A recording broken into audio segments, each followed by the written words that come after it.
రాష్ట్ర విత్తనాభివృద్ధి సంస్థ ఆధ్వర్యంలో నాసీ రకం విత్తనాలు కలకలం రేపుతున్నాయి.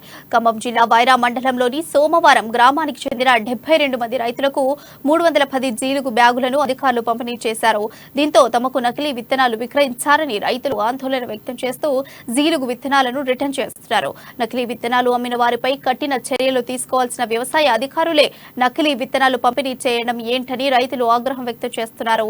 తేడాగా ఉన్న విత్తనాలను రైతులు నుంచి రిటర్న్ తీసుకొని తాటిపూడి సెంటర్లో మరలా వారికి విత్తనాలు అందిస్తున్నట్లు వ్యవసాయ అధికారులు స్పష్టం చేశారు.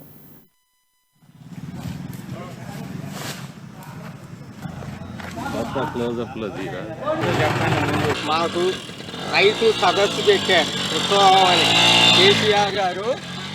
కేసీఆర్ గారు రైతు సదస్సు తెలంగాణ ఉద్యమం కింద వచ్చింది. దానికి ఫస్ట్ రైతుకే పెట్టిండు. రైతుకి పెట్టాక మాకు సదస్సు అని మాకు మా ఏవో పవనం ఏఈఓ వీళ్ళందరూ మాకు మంచి మీటింగ్ చెప్పారు. ఎట్లా కాదు ఎట్లా అన్నారు.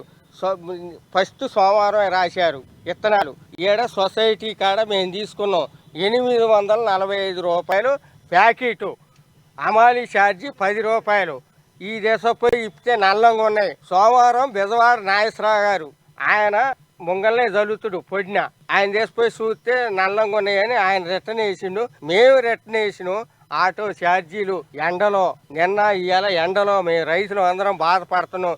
ఈ నకిలీ విత్తనాలు ఎట్లా వచ్చినాయి? ఆ నల్ల విత్తనాలు